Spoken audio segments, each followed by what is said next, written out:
everyone, and welcome back to Aero Discussions. I'm Captain Logan. And I'm Eric. And it's time for the moment I have been waiting for. Finally, we got the clock. Are you doing the Riddler? No, I guess on accident. He will step on into the box, which will launch him out the window into the arms of the exploding octopus. Okay, so Eric, I gotta tell you, man, I'm ready to throw a party. I want to make a cake because a clock cake. Because not only did I get my wish, for those of you that don't know about this, last year in the middle of first season, I put out a petition trying to get the creators of the creators of Arrow to put Clock King in Arrow. And I don't think that I had anything to do with the fact that this happened. Don't sell yourself short. This is all you. but I was really excited that it happened in the first place, and now I'm doubly excited because, guys, he's really cool. Yes, he's a lot of fun. Like, I was not expecting to be this excited about it. I was giddy this whole episode watching him. Like I was really bouncing. And I mean, like, I felt like I was overstating it. I was a little bit worried that it wasn't quite as cool as I thought it was. Like, I lost my mind when he stabbed the guy with a minute hand, and like all of the ticking in the soundtrack was really cool. And I was kind of hanging on his every word. I just loved everything about him. And then I saw it a second time, and I was a little more mellow, a little more level-headed about it. He is really, really cool. No, he's a lot of fun. I want him to be a recurring villain so bad. Well, he has a timetable on how long he can be around. There is a ticking clock. Well, that's true. He's dying. Yeah. Which I thought was an interesting way to go with it. I think. Yeah, because he's running out of time. No, it's fantastic. I think that there's a little bit of Breaking Bad in how they interpret clock. That's interesting. I didn't even pick up on that. Yeah, good call. I think there's a little bit of Breaking Bad in their interpretation of Clock King. Not in a bad way, but I was like, this is a little bit like. Oh, I don't think it's too derivative, though. I think it's that way in an interesting way. Like, I wonder if they even thought of that, because it's not such that, like, he's built up this big empire and he's gotten, like, obsessed with some kind of like crime empire or something. He really is desperate. Okay, I have a question that doesn't hurt the episode because it's a standard stupid superhero thing. Yeah. How does he convince those thugs that he knows what he's doing? Well, what I like about that is that he doesn't fully, does he? Well, not completely, but enough that they kind of trust him. Like, I feel like Criminal Mastermind's kind of one of those jobs where, like, you have to have work experience, but you can't have work experience till you've done a job. I'm just curious where, what were his contacts to hook up with the thugs? What made them trust him that he knows what he's doing? Well, that's a good call, but I mean, he probably just offered them a whole bunch of money and said that part of your job is to do whatever I tell you to while you're over these comms. Okay, yeah, I mean, that's sure. I mean, if he had a whole bunch of money, he would have paid for his daughter's surgery. But yeah, no, that makes sense. Well, maybe he hasn't even paid them yet. Oh yeah, that's true. You know what I mean? Like you get the sense that they're doing the first job for him that they've done because of the fact that one of them gets himself killed. Yeah.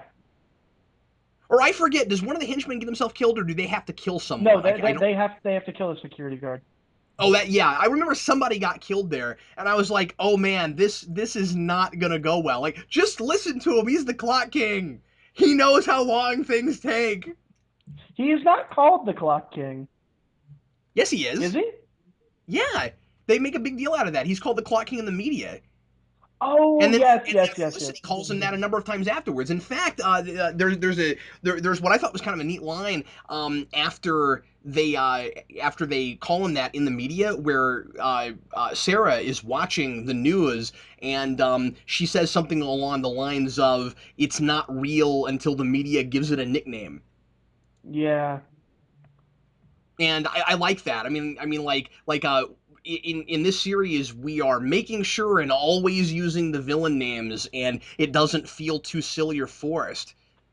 It's admittedly it's a little silly, it's a little convenient, of course, that his name happens to be Talkman, but that kind of stuff they're kind of getting away with in this world, I think. Well, yeah, and I mean, I get it's still superheroes, so you get a little bit of that. We haven't had a lot of that kind of on the nose naming of villains yet in the show because they haven't used many of those ones. Yeah. But like, I don't know, years ago, and it really has been a few years now. I did a panel with Eric and a couple other people on Batman, and and it was before Rises came out, and we were talking about villains we wanted to see in the new Nolan Batman film, and I was pushing really hard for the Clock King, and everybody was laughing at me because they're like, you can't do Clock King serious, and Eric. If they could have done this version in the Nolan films, Oh, yeah, totally. isn't that great? I Yeah. don't know. I'm just really excited about that. He's one of the most menacing villains we've had, and if I'm not mistaken, he's the first one who's gotten the closest to actually breaking into the Arrow Cave. Yeah, which I'm still not entirely sure how he knew there was a cave. I don't know how all that worked exactly. Also, Yeah. this is again, it's a TV thing. I don't care what you do, you can't make computers explode themselves. No, I had the same thing. Yeah, I was like, I don't know what exactly in a cell phone, for instance, is powerful enough that it's going to explode. Yeah, that was a little over the top. But he reminded me a little bit. Well, He reminded me a little bit of the Kingpin in the Trial of the Incredible Hulk, who sits in the background and has all these screens and like kind of directs people through cameras. Um, and he also reminded me a little bit of the villain from Tomorrow Never Dies, just kind of like in the look and a little bit how he acts. Um, but I that read somewhere I read somewhere that he's also a lot like New 52 Calculator, oh where apparently they've kind of merged Calculator with Clock King, and he's kind of like this anti-Oracle type. well, that's what he was before the New 52. That's what he was kind of from Identity Crisis forward. Oh, was he really? Okay, I didn't know that. I don't know much about that character. I'm just reading it. This is an article I read on comicbook.com about it. Wow, they really got in there early with that name. I don't know what you're talking about. Comicbook.com, like those guys were there the second the internet opened. They're like Oh, I'm sorry. comicbook.com, that's us.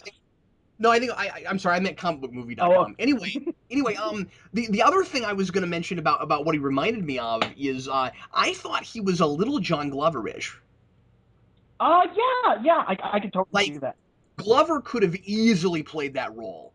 Like the guy they got was fantastic, and it's probably best that they didn't go with Glover just because getting a major Smallville actor is a little too close. Even now that this series has Yeah, been, now that you say that, Glover would have been perfect. he would have been perfect. But I really kind of think that people would have been a little too distracted by him. There's one other thing that I want to bring up about his. He's a little bit too good at hacking. Um, Yeah, that's a thing in the show a lot, right? well, this one may be the most ridiculous hack I've ever seen ever. Okay. Yeah. How do you hack a fingerprint reader? I didn't. I didn't think of that. That's like I was like, that's insane. You can't hack a fingerprint reader. It's not connected to anything, just the lock.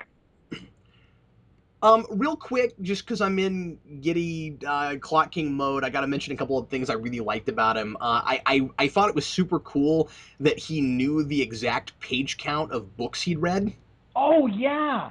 I love when he's got that line about is it War and Peace where he's like It's War and Peace. it, That's it's what it's I'm. 13,000 pages. That takes a while to get going, but it's worth the read. Yeah, it's like he knows meticulously exactly what he's doing with every second of his time, which immediately makes it credible that he's able to do a lot of what he can do. Because like if you were that efficient with your time, you would potentially become as brilliant as he Well, is. he's got like a high level OCD for numbers. Yeah, Um, but yeah, no, it's. I kind of want to know what he did before. me too. What was Yeah, his job? and I'm not really complaining that we don't know because the mystery is interesting, and I would suspect that when he comes back, we might flesh some of that Well, and we out. don't need to know, but like something with that kind of. Uh, No, but it'd be fascinating to find out because he obviously is only recently a criminal mastermind. oh yeah, And I like that he's kind of a sympathetic character. They don't feel the need to like harp on it too hard, but he's doing all this not to save himself, but to save I think his daughter. So McGregor syndrome, really? I We're going. I loved it. I thought it was a really fun little uh like it. And the thing is, it's they don't stop. There's no like wink, wink, nudge, nudge. I wouldn't be surprised if the people in the show didn't even know that it was a reference to Batman Robin. Um, And I've listened to a lot of interviews, especially from Steve Amell, and they talk about that a lot. Where like they find out about tons of references from fans and things that they never knew about because they don't talk to the writers a lot. They just get scripts and they memorize them. I bet you none of them knew that McGregor syndrome comes from Batman and Robin. But here's the thing about McGregor syndrome. It's a really real sounding disease. It's a Yeah, great yeah, it really name, is. which I believe was named after one of the producers, was like something McGregor. Um, Yeah, that's right. but yeah, I thought it was a really fun little Easter egg.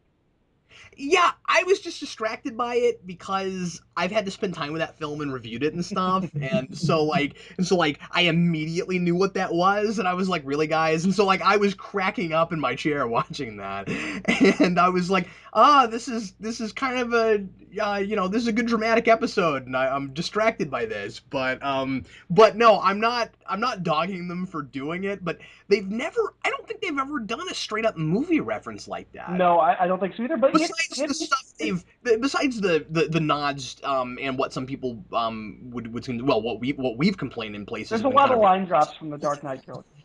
yeah, there's that stuff, but other than that, I don't think we've had just a direct reference like that. Yeah, no, I really liked it. I thought it was just a fun little Easter egg. Um, that I think because we know where it came from, we're like, we reacted to it, but like, I guarantee you, any normal person watching this wouldn't even mention it. Yes, this will be fine for normal people. And it's a I'm real, just I mean, glad. McGregor syndrome sounds like a real disease. Well, and what I couldn't believe is that it seems to be the exact same Oh disease. no, it's totally the exact same disease. He's gonna have to There's, take two of there's those no blue tubes and call in the morning. yeah, I was gonna say the same thing. I'm just glad nobody ever says that. Like, there's no cure for it. It's a doctor pun. Is it the only non-ice pun in the film? Yeah, yeah. There's no well that's not even a pun. It's just a cliche. But anyway, yeah. There's no but like there's no cure for it, and it's really super rare. It's the same disease. Yeah. Oh no, it's it's the same, and it totally works. But it also puts a ticking clock under Clock King. That if he's going to come back, there's only so many times he can come back, or so much time in which he can come back. I wouldn't be surprised if, God, I could see this as like a Batman the Animated Series episode where like in like season 3 or 4, there's all these like really planned heists that like go off without a hitch, and you find out that like it's him and he's in like the hospital like dying, and like he's just trying to get like one final heist off or something. Um, Yeah. I wonder if they'll cure it or if they'll actually let him die from it and just have him do one more big cool evil machination before he dies. yeah, I think he's set up to come back, and I'm wondering if the McGregor syndrome isn't intentional. They have a 2-3 episode arc that they're going to take this character on. Well, I really doubt that they bring him right back. Oh, you mean just over time, like Over bring him time, back like he's gonna come back, and this is gonna be the next story, and then he's gonna come back a third time, and this is gonna be when and he then dies. die? Yeah. Yeah. There's another thing I just thought of that could happen, and I know I'm reaching here, but he could somehow end up getting the Mirakuru. Oh yeah. They could they could do like a He he's might living on become bigger in this borrowed season time. than we think. Maybe Slade really likes how efficient he is and hooks him Yeah, up. I just feel like he's menacing enough and cool and interesting enough and entertaining enough that they're gonna want to get some mileage out of this Yeah, character. Like I I could feel like he's got totally see them legs. factoring into a bigger plot. I can really easily see somebody admiring his work and getting him to work for them. I really like the idea of like Clock King trying to live on borrowed time. Yeah, yeah. That kind of thing. Also, I like that it's not relying on clock and time puns. It's just using the time thing in really interesting and sometimes sort of subtle ways. I mean, it's on the nose sometimes, but he's also kind of eccentric, and he's a bit of a megalomaniac, so it He killed works. somebody with a clock cog. Oh, I love that. No, it wasn't a cog. It was a minute hand. Oh, it's a minute hand. I. It looks like a He cog in spins. one of the pictures. No, no, no. He spins the cog on his table Oh, and it shoots and then it. distracts the guy, and then he picks up the minute hand and he stabs him with it.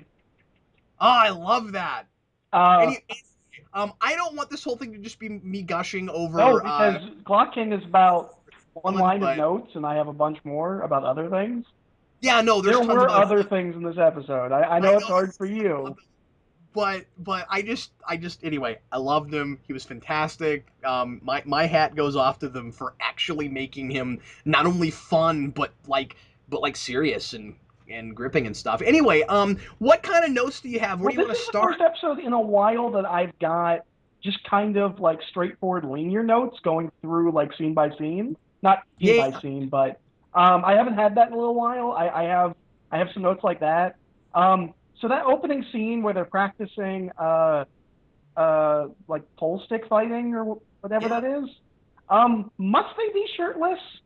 Could they maybe wear a wife beater? Like do they really not have, or do they have to not wear a shirt? Well, what I like about it is that at least there ends up being, I mean, not a story reason in that they tell us why they Well, do that, stars. and that because it's kind of just because yeah, it is just kind of a CWTV thing. They're pretty people and we have to see them shirtless, but they have to be shirtless for us to have the whole thing about the scars, and that is kind of that kind of sets up Felicity's whole character arc. So I'm Yeah. fine with it. I thought Um, she was really fun this episode with her I really feeling like left I out. really And like her. Yeah, I want to talk about that. I thought that that could have gone south real hard, oh and yeah, I love. you I gotta remember the note. Birds of Prey episode where they had the cage fight? Yes, I have to note that because I think this is a really big deal that I'm saying this. So like, mark this one in the books, Eric. A CW show made me really okay with a pseudo love triangle. Well, I like that. I There's love clearly that. a love triangle angle, but it's at least it's not hammered home. It's kind of something else. The She's reason clearly it a little jealous, works. but she feels left out of the whole group. Exactly. And part of the reason that it works is because they're so incredibly mature about it. They take that they kind of take that energy and put it into a positive direction. It's like they both have a lot of respect for each other. I love Sarah and Felicity on screen together. Uh, Like I was really I thought surprised we with had just how another mature really that good was. Felicity Diggle scene. Yep, we did. Um, Although he does have the really unfortunate line where he's like, you're unreplaceable, and I was like, yeah, but you're not. I'm not really sure why you're still here. You don't have a role. Like you're stick fighting with Oliver and Sarah, but you never use that. He did more here than he has in a while, but it still didn't feel like nearly enough. Well, Like he he doesn't pulls leave a the cave. He talks to Felicity. He's no, he does. He pulls a crank at the end. oh yeah. He actually goes out with them and sort of does stuff, but it's not nearly enough because it kind of feels like okay, you were here to pull a crank. Um, Like, good job, you're still sort of the muscle right now. But to be fair, he's at least playing the voice of reason again, which has been his kind of secondary role and sometimes primary role, really. And he hasn't got to do that much with Oliver lately. And he got to do it with Felicity here, and he doesn't get a big speech or anything. And I love the Diggle speeches, but at least he kind of gets to fill that role a little bit. And when he tells her that she's irreplaceable, it's really cool that at the end she kind of proves that she is oh yeah. by making a cell phone explode, which shouldn't be possible. Well, But it was just retaliation for all of her things exploding. But yeah, I thought her character arc really paid off nicely. I really bought it. I thought the whole thing with the scars was cool. I liked that at the end she kind of gets one and she's proud of it, and she's kind of brought more into that fold. But what's cool is she was the only one that was kind of like excising herself, like she was the only one that felt useless, and she had to kind of prove to herself that she was useful, but like everybody else was on board with her. I loved that little bit with where it's like, do you want to go to the hospital? She's like, no, you guys never go to a hospital. He's not go to the hospital. Yeah, I love that. That was fun. Um, so again, going in my sequential scene by scene order. I'm just gonna read my notes straightforward. I wonder how long coming back from the dead and getting a party has been a Queen family tradition. Is it possible their ancestor was Jesus Queen?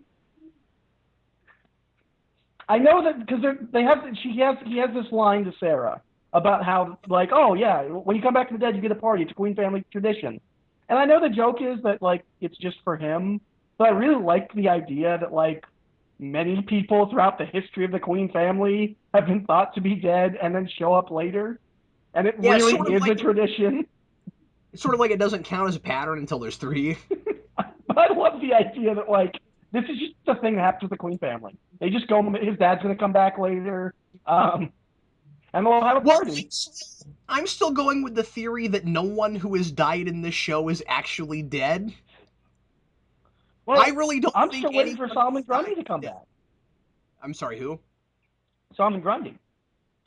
Well, we know he's coming back, but that's kind of the he's kind of gonna prove the rule, right? Because we know he has to come back. That's a comic book I'm thing. pretty sure we're not gonna get his dad back. I think it's possible. He blew his brains out right in front of Oliver. I know that, but Although the camera cut away. I know, and we have Mirakuru. I think anything is possible, I man. don't know Like if that's possible. I don't think it ought to be necessarily, but I think it could happen.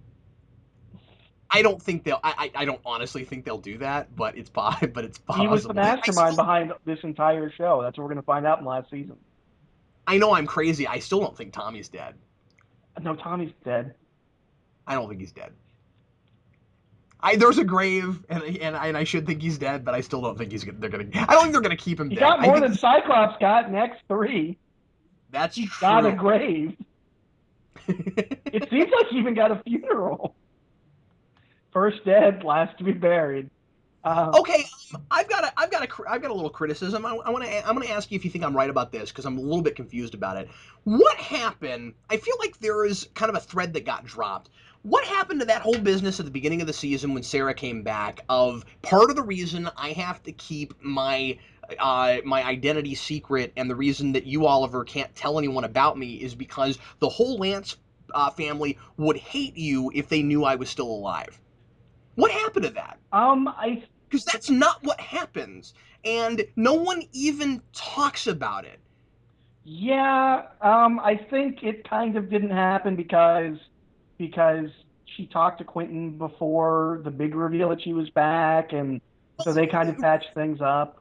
Refresh my memory though, because this isn't just about patching things up, and I feel like they were kind of maybe trying to sweep it under the rug a little bit with this being the episode that Quentin apologizes to Oliver, which by the way was a nice scene. But um, I'm wondering if I'm forgetting something that Sarah said to Quentin earlier in the season. Well, I Hold on, because isn't the see, I'm losing my train of thought. Isn't the idea that if they knew that she was still, if they found out she was alive, they would be mad at Oliver because surely he would have known about it. So why isn't anyone asking Oliver if they spent any time together in those 5 years? No one's asking questions. That's what I'm confused about. Yeah, well, we know that Clinton knows that she was in a ninja death cult, but Right. does he know that Oliver knew that she was alive? I think that's the question. Because Yeah, if I he, kind of need to just go back and rewatch everything in order again and see if that's in there and I missed it or I don't remember it or what, because I'm a little discombobulated on it. well, and maybe I just forgot because it's been 3 weeks. Does he know that Oliver is Arrow now? No, no, he doesn't. Okay, because he's clearly standing next to his daughter, looking Yeah. like the guy that hangs out with his daughter, Yep. and he talks to him really familiarly. But that's And because they've been working together forever. But I'm with you. That was kind of, or not forever, but for a while. But I'm with you. That was a little bit of an awkward scene because he knows that she is Black Canary, but doesn't know that. And then in the same scene, he's referring to Oliver Queen in the third person, and it all seems very convenient. It seems like at this point he really ought to be thinking that that's well, and probably. he has. There's a line when he's apologizing to Oliver, which I thought was a really good scene and really demonstrated how far he's come as a person since the beginning of Yeah, season one. But he has yeah. a scene where he's like, "You're not a killer," and I was like, "Is he telling him that because he knows he's Arrow now and he's accepted that what he thought of him before wasn't the case, No, no, he's or is just it saying that strictly pertaining because to Sarah?" it's strictly pertaining to Sarah. I'm positive. I think. Well, unless we find out that it's that kind of Commissioner Gordon thing where he's known for a while, but they're not really playing that at all. No, because And he knows who Sarah is, and he's not like, yeah, "I don't want to know who you are." yeah, exactly. I kind of feel like they're just trying to make him seem really oblivious. I And don't need to know that my daughter looks that good in an outfit like that.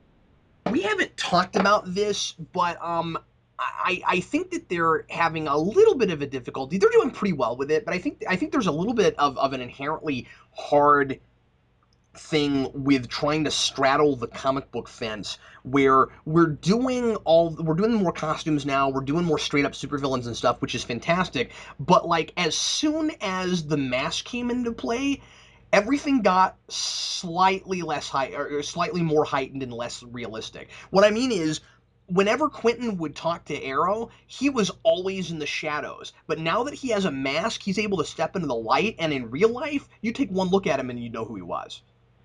Yeah, I don't.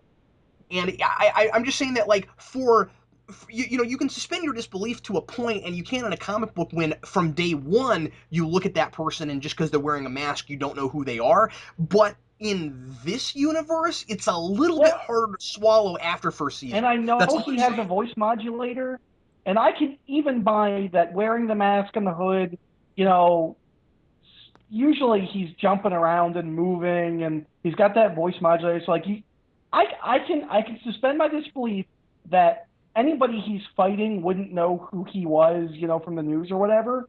But if you knew He's too much of standing next to his next, daughter, yeah.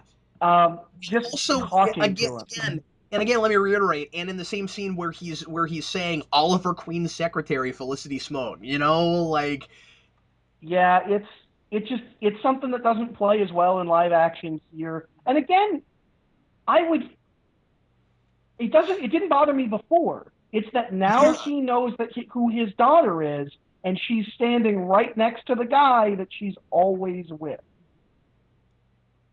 yeah, Um, and it's something I had thought of before, but it was a little bit harder to swallow here. And I guess the thing is, I don't want to dog on it too hard because I don't have any suggestions on how in the world that could be fixed.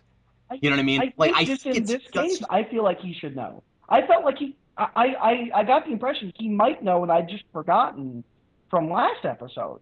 So I think they're going to draw that out as long as humanly possible because I think they're we doing a say that commission. about so many things. The next episode, he's going to find out. Well, that's what I'm hoping, actually. I like to say things like that so that I can knock on wood so that they'll prove me wrong next time, because that's I'm with you. That's what I'd like to see. But you're gonna run the risk of way too many people knowing about him to the point where it doesn't matter that he's got a secret identity. I don't think Detective Lance is way too many people. Yeah, fair enough. And I But just feel like they're in a also situation where it's kind of silly that he doesn't know. but it's also that Batman thing where you run the risk of compromising your career too much. You know what I mean? Like it's easier to work with the vigilante if you don't know his identity. Yeah, that's probably true. And that's the reason he wouldn't want to know. I really would not be surprised if they didn't do the Commissioner Gordon thing where they get to like season 4 and we find out that he's known for like 3 years or something. Maybe from this point. I wouldn't be surprised if they went back to this episode. To this episode, It's like, yeah, you're right there with my daughter. What? I think they're How playing would I him not as know? I think they're playing him as completely oblivious. Maybe. So when Felicity is doing her little training thing, Yep. which is really cute and funny, Yep. I'm pretty sure Sarah says that she should try Wang Chung, and all I could think of ever was everybody Wang Chung tonight. Um, Was that what she said? I I think so. I mean, I didn't rewind it because Hulu's difficult to rewind on. I'm pretty sure that the fighting style she recommends is Wang Chun. Yeah, I don't remember. Maybe somebody can correct me, but I think she said that Felicity should Wang Chun tonight. Do you, I feel like every single time I watch this show, since maybe I want to say the episode where they shoot Shadow, um, I feel like the island stuff is really forgettable and really just treading water. And like specifically when I watch it the first time, and then when I go back to do my notes, I almost always like I can never remember what the island stuff was. Like Well, whether it's important or not, I feel like it's forgettable. here's the thing. I'm going to disagree with you a bit on that, and it's because I like the variety. I like that not every episode has to have huge, major, giant island stuff. I feel like if every episode we spent like half the time on the island, or if we always had big, giant revelations, we would run the risk too hard of later on not having anything left to do on the island, or of it feeling like way too much happened there in 5 years. I think the way they're staggering it makes perfect sense. I think giving us little bits of like here's a placeholder, here's a thing we need to get us to the next part, but there's still some emotional resonance.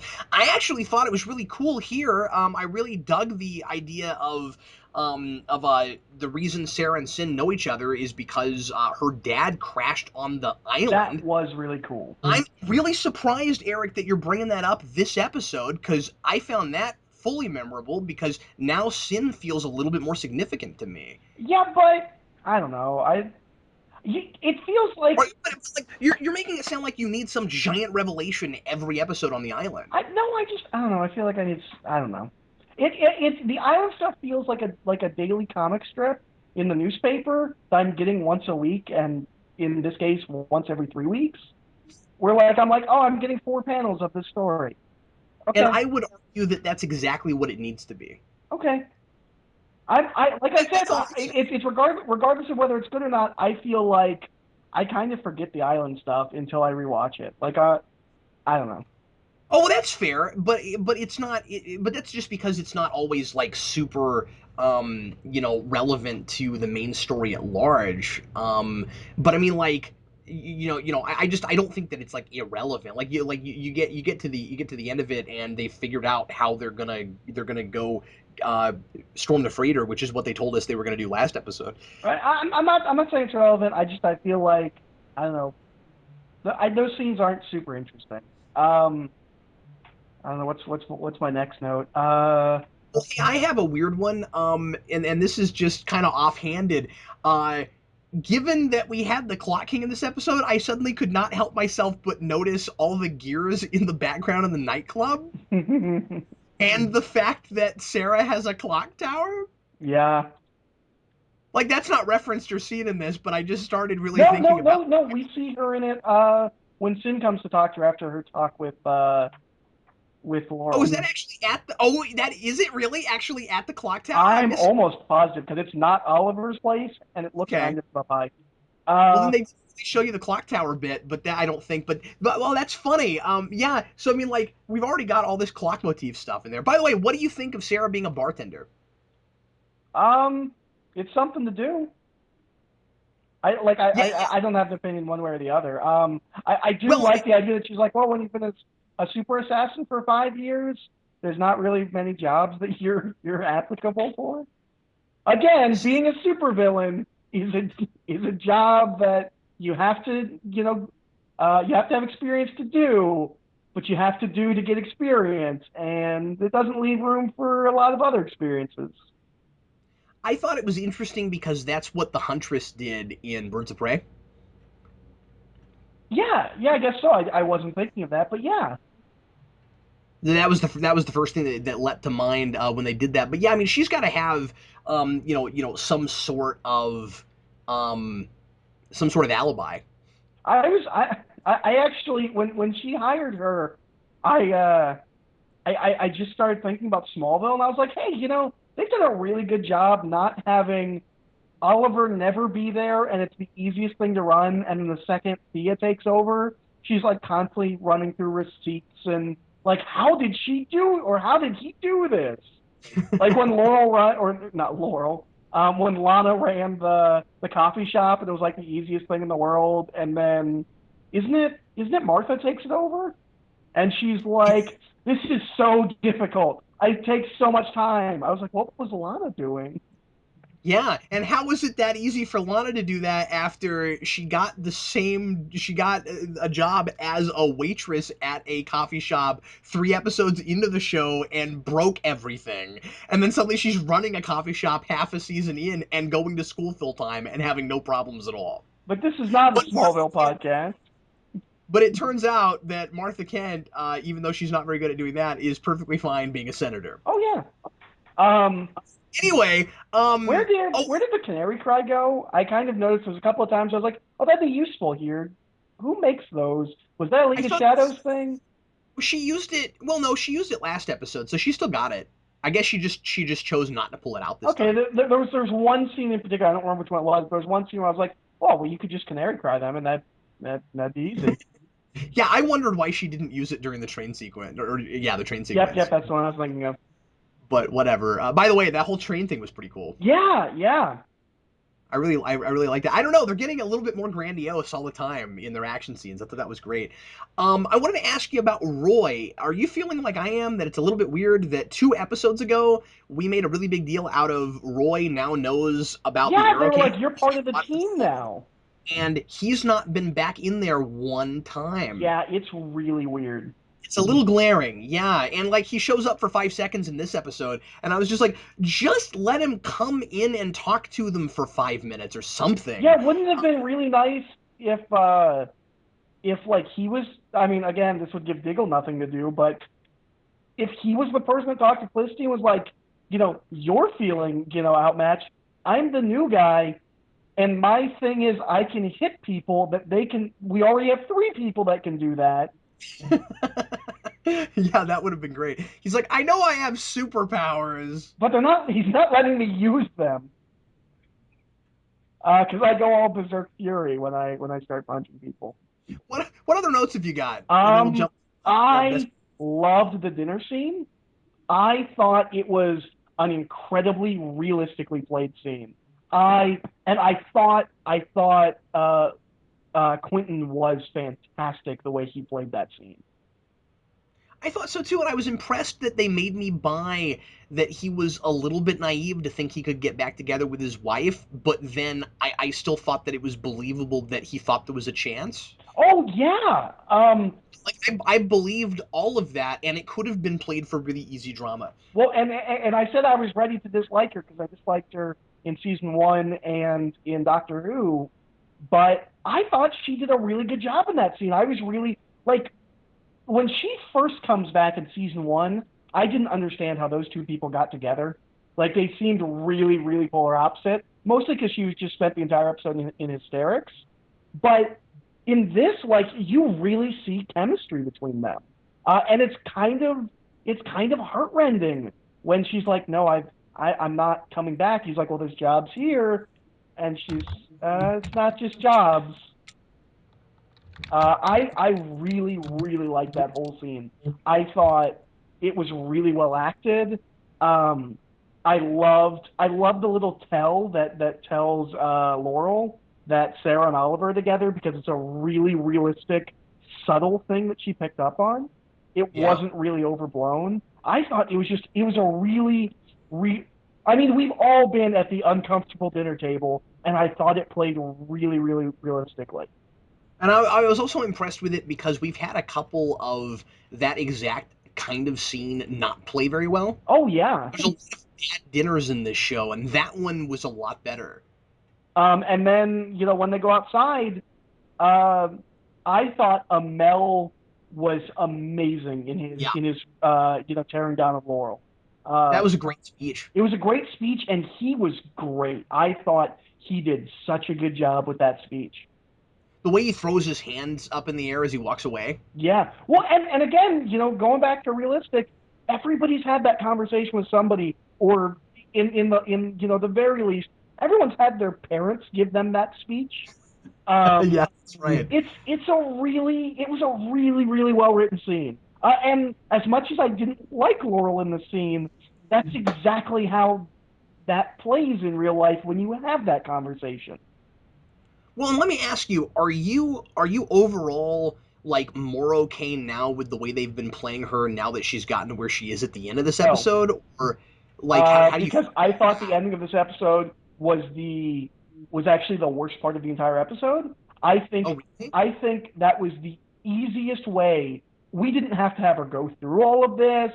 Like I was like, wow, that was just like a total cop out. Like we've spent all season building to this downfall, and then Oliver gives this speech, and then we don't even have a scene of her dealing with it. She just shows up and everything's okay now, and she's going to try and be better. I liked her going to AA. I thought that was a really nice touch, but I felt like they've been building to taking her to rock bottom, and she was going to have like a moment of clarity.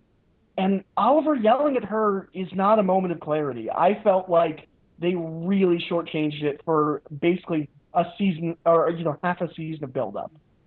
Wow, I didn't read it that way at all, man. Oh, okay. That's interesting. I can totally see why you'd say that, but that's just not the way I saw it. I kind of thought that he finally said everything she needed to hear somebody say that wasn't her father.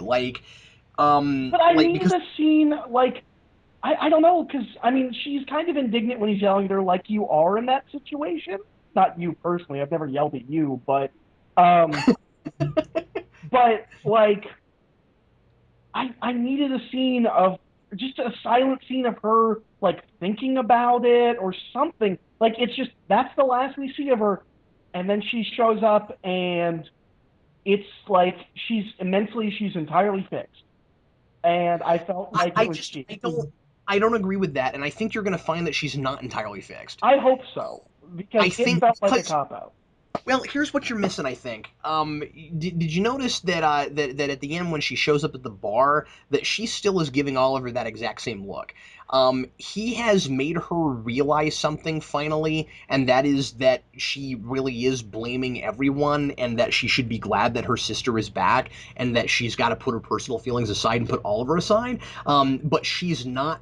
She's still not happy that Oliver is kind of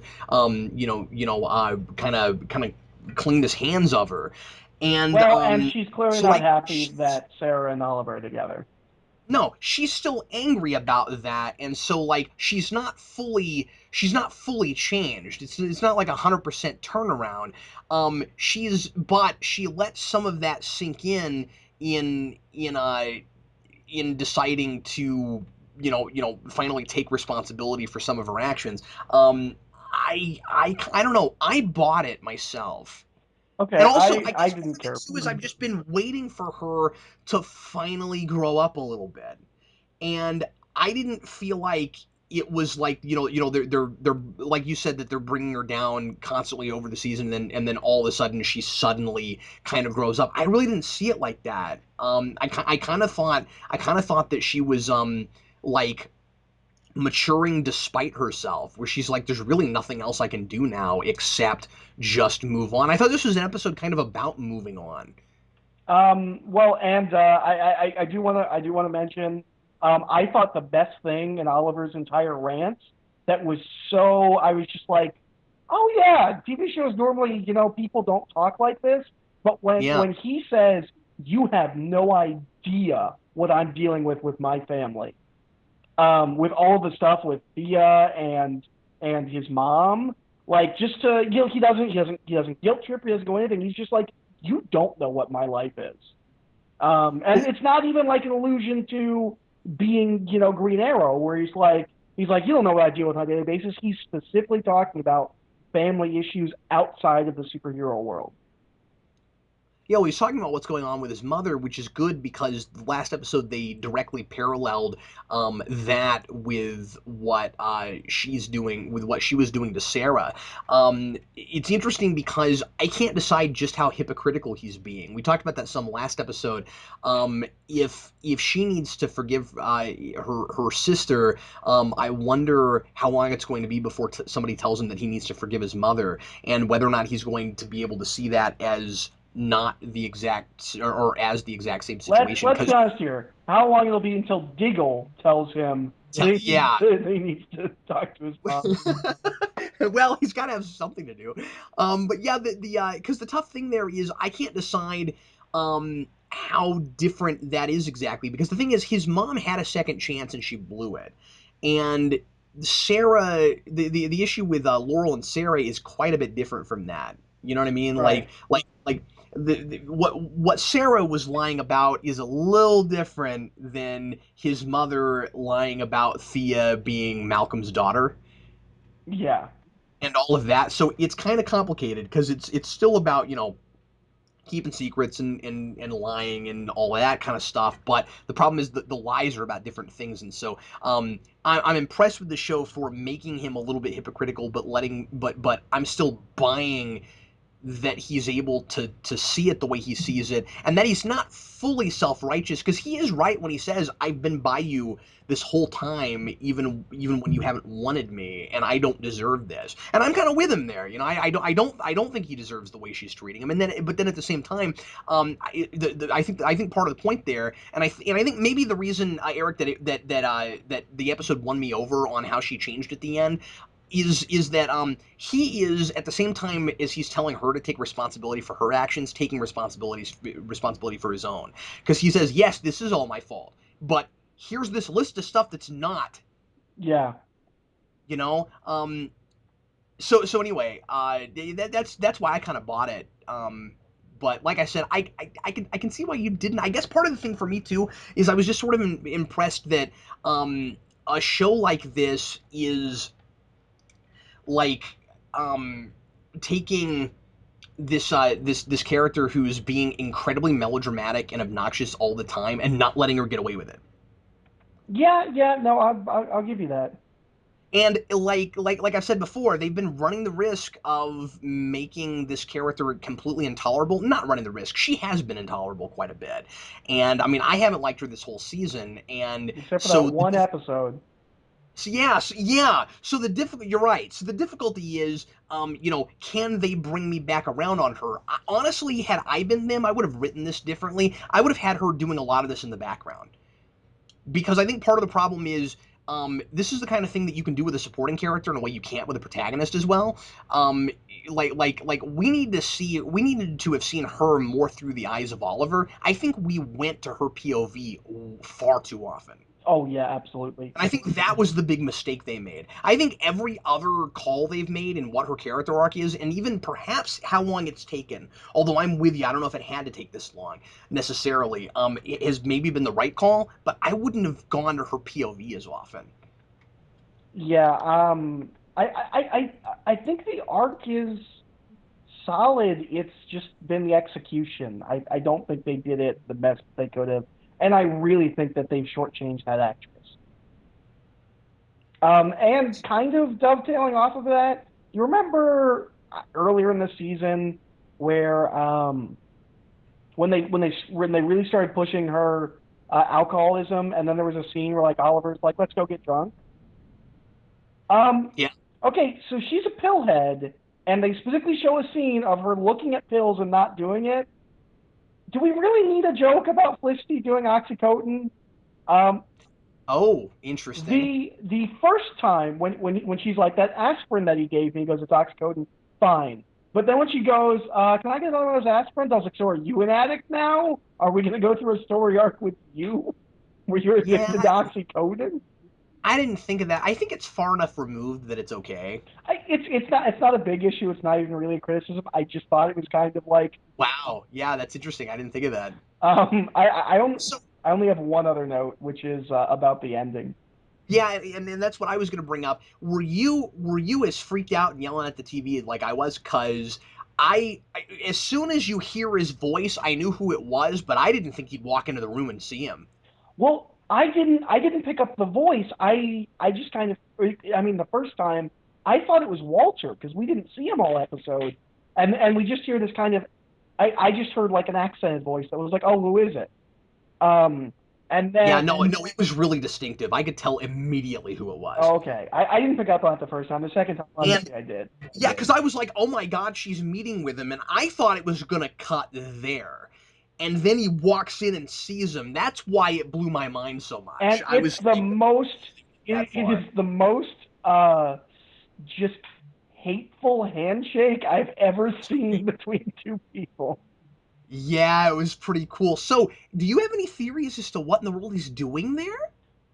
Um, I Is don't he going know. is he going to pretend to back her campaign against Blood That's what I thought. while he's fronting the money for Blood's campaign? Like what is he gonna what is Yeah, that all I about? think it's all tied to her campaign. I don't know what he's doing, but I think it's something with her campaign. I wonder if he's gonna play them against each Well, other. and I mean, what I'm that's interested in knowing is who does she think he is? Like, well, precisely because she said, she says his name. She says right, Slade, but right. does has he built an identity as like a philanthropist that we don't know? Like, Yeah, because he's clearly not just some stranger. that's what I thought was crazy about it. This whole time I thought he was working behind the scenes and no one knew he was Well, he alive. has been in a nice office with like a nice suit, so Oh, that's true. maybe he's been doing something. I don't know why I didn't even think of that. Yeah. So he's probably built some, but I mean, like, he would have. It's weird that he's using his real name and that like it hasn't gotten back to Oliver yet somehow. Yeah, it's going to be really interesting to see how it plays out. Um, and it also felt like kind of a. I mean, we still have a good bit of season left, but it really left me with the impression of just like check, like this is he's beginning the ends of his plans. This is the beginning of all of the wheels coming to a head for whatever he's trying to do. Yeah, I had the exact same feeling about it. Which is crazy because we still have almost half a season left. I know that's what I couldn't believe. Like they were still doing that. When I thought the episode was almost over, I had the thing I do quite often where I'm like, oh, I was kind of hoping for some kind of big reveal or something, I and thought it is. I thought that I didn't think Oliver was going to know Slade was back till like the finale, or at least the episode before the finale. It's just, oh, it's so good. Yeah, it's really, really good. Well, let's go ahead and go to best moment, worst moment. What was your favorite moment this episode, Eric? My favorite scene was the dinner table scene. My favorite scene was Clock King hacking into the Arrow Cave, even though stuff blowing up doesn't make any sense, because I loved the melodramatic, menacing way he was talking to Felicity. Um, my worst scene was the Laurel with Sarah scene. You talked me down from that a little bit, so I'm just going to go with Summer Glau's scene because she wasn't in it. Is she ever coming back? I don't know. I We haven't almost feel seen like her they in cast her and 5 then or 6 episodes. I feel like they cast her and then like she was like either she got pregnant or like started shooting a movie and she's like, oh, I can't come back for a couple Yeah, episodes. they dropped her in at the beginning like she was going to be a major recurring character, and she's been around like kind of 3, 4 times, and So what I'm wondering is if it's not going to be one of those things where they want us to forget about her so that she'll come back and be this huge, major, important thing. Well, Don't you and think? I'm well, Don't put that past them, right? Like, I think there's a distinct connection between we haven't seen Oliver being a CEO in a while either. I'm wondering if she's doing things as Oliver's gotten more invested in his Arrow life and just more personal things. If she's been doing things like he's going to show up and she's like, "Oh, don't you know I own the company now?" I'm calling it now. She's dating Slade Wilson. Oh, totally. Well, yeah, probably. I don't know. I don't know if Oliver would want, or if Slade would want another chick he's with to be sleeping with Oliver. But Maybe he doesn't know about it. That only happened one time. Well, I think it only happened one time. Maybe not. we don't know. We I haven't seen her. For all we know, they could have been sleeping together still. I didn't really have a worse moment this episode. I was pretty pleased. I did think it was kind of funny at first just how far away Sarah and Laurel were standing from each other at the Yeah, end. yeah. I mean, I get it. Like it kind of makes sense for a minute, but it's pretty No, no, exaggerated. it totally makes sense for what they're doing. We're like, oh, there's all this distance between them. Like it's a Right, very right. cinematic thing, but you almost want them to be like yelling at each other, like, what? Could you please pass the salt? Sometimes Okay, I let's go. think part of this bar is very much you. Some of it I don't think is very much you at all. I don't think I've ever been in this bar before. This bar is not you. You want to get out of here? Anyway, so let's go on to what's the big idea. House the And soup. Eric, would you please regale us with the moral of this story? Timing. Everything is in timing. Everything Uh, is about timing. I mean, we have all the Clock King stuff, but I also thought a lot of the personal conflicts were all about timing. Like, the whole thing Yeah, with Quentin and his wife is if he'd gotten, his stuff together 5 years ago, this wouldn't be a problem. It's because he waited so long. yeah. Um, I thought a lot of the ideas of the episode with the intercharacter relationships again, kind of on a lesser degree, if if Oliver's mom had told him earlier about which I guess maybe I'm wondering if time is such a vague idea that I could make an argument that like the entire season's about timing. Maybe so, but I agree with you, and also I like how with regards to Quentin, because I didn't think of this earlier. With how like the repercussions for things seem really realistic. Everybody doesn't suddenly get a pass for the mistakes they've made in the past just because Sarah comes back, and so now the family's back together. Like Quentin still did the stuff he did to drive his wife away, so he still has to pay for that. Yeah. And I really like how sober the episode is about it, and it's kind of heartbreaking, right? Because there's a part of me that really wanted them to get back together, but it makes so much sense what actually happens. I mean, it's been 5 years. Surely she's moved on. Like it's almost Yeah, kind of crazy that he didn't even, almost like it seems like through Quentin's eyes, time has stopped with her. Like, she left, but nothing's really changed.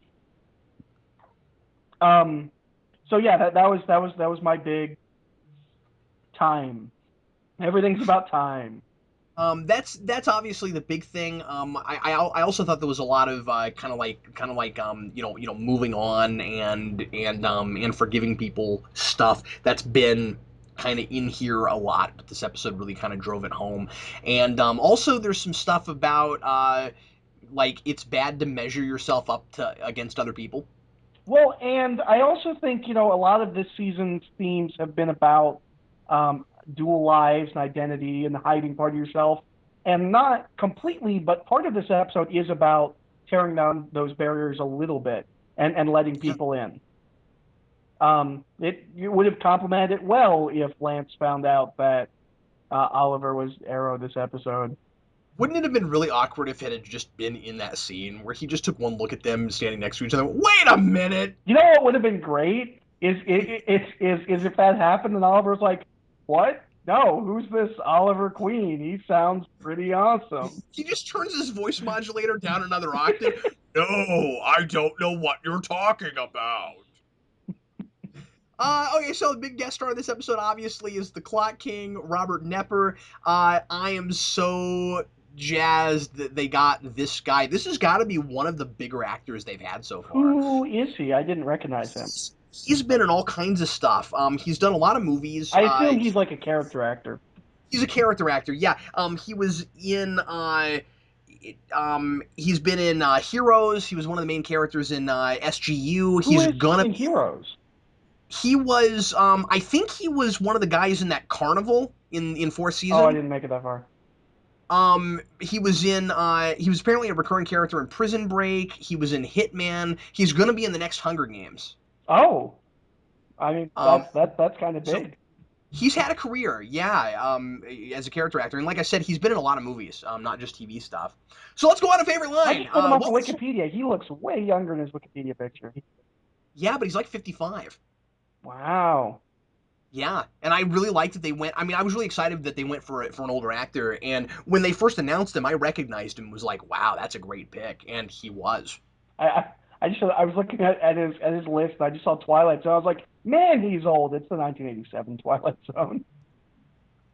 Let's go on to favorite line. What was yours? My Eric? favorite line was, I always want to take a bullet for someone, so maybe I should be thanking you. Yeah, that's good. I think my favorite line in the whole episode was Clock King quoting War and Peace. Clock King was in Carnival. Oh, was he? Yeah, he was totally in Carnival. That's awesome. Well, that makes perfect sense because I think he was in the Carnival in Heroes. I think that's where he was in that, but maybe I'm wrong. Anyway, but yeah, that line was the strongest of all warriors are these two, time and patience. Which, yeah, the episode didn't write, but he delivered that really well. I also liked the line I latched onto most in Oliver's speech to Laurel was when he said, "I have loved you half my life." Yeah, that one felt a little hypocritical given how much he cheated on her. Oh. Okay, never mind. Maybe it's not that good. I don't know why. Just the way he said it, I thought was a really good delivery. Anyway, well, let's go ahead and go on to comic book references. This one is a whopper. There's a bunch of them. Obviously, Clock King. They went with William Talkman. They could have done Tempest Fugit. I'm glad they didn't. Well, he says Tempest Fugit. Do that, but I was gonna say that, but I am glad that they have him say it. And it was an opportune time to say it too. Well, and it totally fits with his well-read, I want to say backstory, but we don't get that. Like, he's clearly a guy that's read a lot. Well, and of course, you know that Tempest Fugit means time flees, and that is exactly what is happening there. It was a really great time to say it, so that was neat. But yeah, I don't know if they could have gotten away with calling him that. I think Tempest Fugit is a lot less silly than Clockman. Or is it Talkman? Yeah. Really? I think Talkman's more on the nose because I think most people. It's more on the nose because his entire name is a quote. But I don't know if people know that. Yeah, but if you're educated, it does sound a little bit just silly. It sounds It sounds more silly than Talkman. Okay, so we have. I wish his first name was Tick. Tick Talkman. Wherever he worked before he was Clock King, everyone called him Tick. Everyone just berated him for the fact that he liked clocks and his last name was Talkman. What are the odds? And everyone calls him Tick. Everyone calls him Tick. Why do they call him Tick? His last name's Talkman. He's Tick Talkman. He's Tick Talkman. He always eats with a spoon. You can't spaghetti. He eats with a spoon. You can't be the Tick. Tick suck blood. Do you suck blood? I got a straw right here, pal. You want a demonstration? Anyway, so we have another reference, of course, to Cord Enterprises, which is where Talkman steals his big scary machine that makes things explode that shouldn't be able to explode. We talked about McGregor syndrome, and as far as I'm aware, Batman and Robin is the only place where that is. I don't think Nora Freeze was dying from exactly that in the Well, comics. no, I since think, it's named after the producer of the film, I assume that was the first time. but I mean, I don't even think that they even retroactively did that. Well, no, Like, that movie was a gigantic bomb. Nobody wants to forget it happened. So, this one's except for the creators behind Arrow, this one's interesting. We have another we 52. have two this episode. You always got to have the well. I mean, we have the call sign for Quentin, but that's Delta always the same. Charlie 52. Yeah, but I but that's not new. We've had think that that. just means supercrime. Oh, that's cool. I think it's That's Delta Charlie oh 52. that would make it new. That would make it new if 52 didn't have anything to do with his own cop number, because we know that's his cop number. Oh, yeah. So you might be right, because you're right. That wasn't yeah. Okay. Well, anyway, there was also a street where they go to try to find Talkman, and it's 52 Nelson Way, and there are a couple of Nelsons that could be referring to. Kent Nelson is Dr. Fate, but also Diane Nelson is the president of DC Entertainment. Oh, yeah. I was wondering if it was a reference to something, and I didn't immediately come to anything that was Nelson. Yeah, I've gotten to where I look up every proper name that shows up in this show. There, here is a stupid thing I wrote down. So they're looking for, so Talkman's looking for something called a skeleton key. I am positive that this was not a reference to this, but did you know that there is a Brave and the Bold character called Skellington J. Keys? No. Isn't that hilarious? I am I am not saying that was a reference. It's just something I found while I was looking things up. Anyway, okay, did you catch the Oblivion bar? No. There is a mention at the end. Is this tying into the Oblivion comic book starring Tom Cruise? No, no, no. No, it has nothing to do with that. Which, by the way, I now realize had nothing to do with the comic book, really, because it wasn't. Well, it did, but it wasn't released, and so I should not have put that in my ABCs. Anyway, so I would have had another letter that didn't have a movie attached. Anyway, but the Sarah used to work for something called the Oblivion Bar, which in DC Comics is an extra-dimensional bar that only people with magic powers can access. Oh, that's really cool. But I'm pretty sure she didn't work in an extra-dimensional bar. You think she might have mentioned being to other dimensions? Yeah, you think maybe she would have mentioned It's that. all leading up to Darkseid eating babies. Yeah, of course it is. And finally, there is a poster on the side of that bus. Oh, yeah! I forgot to write that down. For Blue Devil, who first appeared in Fury of Firestorm. And he's also a Teen Titans recurring character. Yeah, of course he is. But what's interesting about that is that he's an actor. What do you mean? I mean, Blue Devil is an actor. In DC Comics, there's Blue Devil movies. Oh, that's cool. Yeah, and that's what people have been speculating about. I remember correctly, it was like there was Blue Devil movies, and then like the costume gets enchanted and he becomes Blue Devil. It's something like that. Yeah, see, a lot of people are saying that maybe that's supposed to be like a movie that's being advertised. At first I wondered if maybe it was like a beer or something, but it totally but it cologne.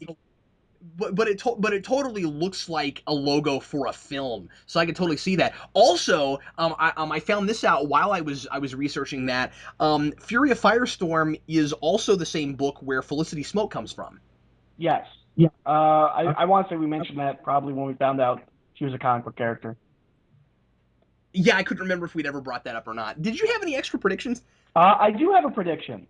Go ahead. Well, one of the things with Batman is that everyone seems to have their like pet Batman villain that's like not really important at all. Like, yeah, mine was Clock King. We have Clock King. A friend of mine has Calendar Man. I'm hoping that we get to see mine, which is the Cavalier, who's totally a usable villain, and nobody uses the Cavalier. So I'm hoping the Cavalier shows up in Arrow. That's my prediction. At least mine was fondly remembered from a Batman animated series episode. I don't know how anybody's ever even going to remember yours. Yeah, there's a story called Blades and Legends of the Dark Knight that was really good. If I Oh yeah, I know what you're talking about. Is that who that is? Yeah, he's Cavalier. Okay, I have at least a couple issues of that. Yeah, I know. Okay, I know just who you're talking about yeah. now. No, Cavalier is like sometimes most of the time he's a musketeer kind of dressed character. But he's a dude with a sword, and I don't understand why. Like he should be a physical challenge. And he would fit perfectly with the kind of pseudo medieval arrow shooting thing. So I'm pulling for Cavalier. Also, there's an abundance of swords and spears in this series. That's true. So yeah, I'm hoping Cavalier shows up. My other prediction is that now that Laurel and Sarah are talking again, I'm going back to my old prediction that she's totally getting trained as the next Black Canary. Can't wait till Laurel gets a best friend named Hardy. Let's go finally to trivia. Sorry this episode was so long. We just had a lot of stuff to No, say, we and didn't. You just talked about Clock King for 30 I minutes. I needed the first 20 minutes to gush about Clock King, and I want to thank everyone for your patience, and feel free to send me a Clock King cake. Okay, no, please don't send me anything Oh, in the we mail. should totally have one of those things where like when a show gets canceled, and they try to do like a campaign where like when the Dresden Files got canceled, everybody sent drumsticks, like the musical drumsticks. Should send Clock King cake. No, everyone to celebrate send clocks to Captain Logan's PO box. Just Oh, send no. just send clocks. Oh man, and anybody that knows me knows that I already have quite a few clocks. Like, okay, let's go ahead. A lot of them are Batman clocks. Let's go ahead and go on to trivia questions now. Eric, what was your trivia question from last week, and what was the answer, sir? My trivia question from last week was Black Canary has dated a supervillain. What supervillain is it? And the answer was Ra's al Ghul. I know nothing about how that came to be. In a Green Arrow comic, after Oliver comes back from the dead, they're having a conversation and they're catching up on what's happened since he died. And it just opens with him being like, "You dated Ra's al Ghul? What was it? Did you go on a double date with Darkseid?"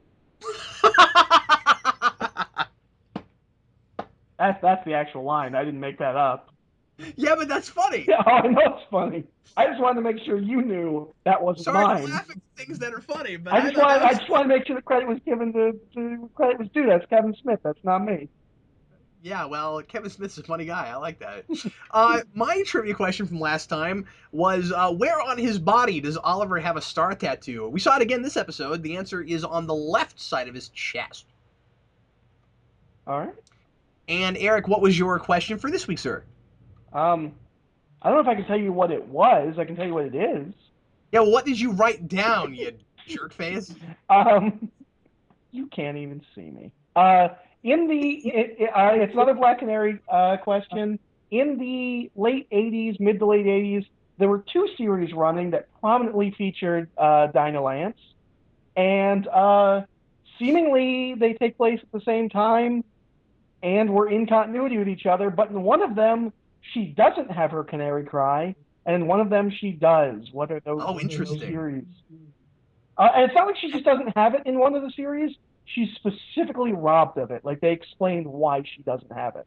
Wow, but then they didn't make it consistent with the other one? No. Also, the costume is completely different from one book to the next. So cool. That's fascinating. yeah. So there's two series. What are those two series?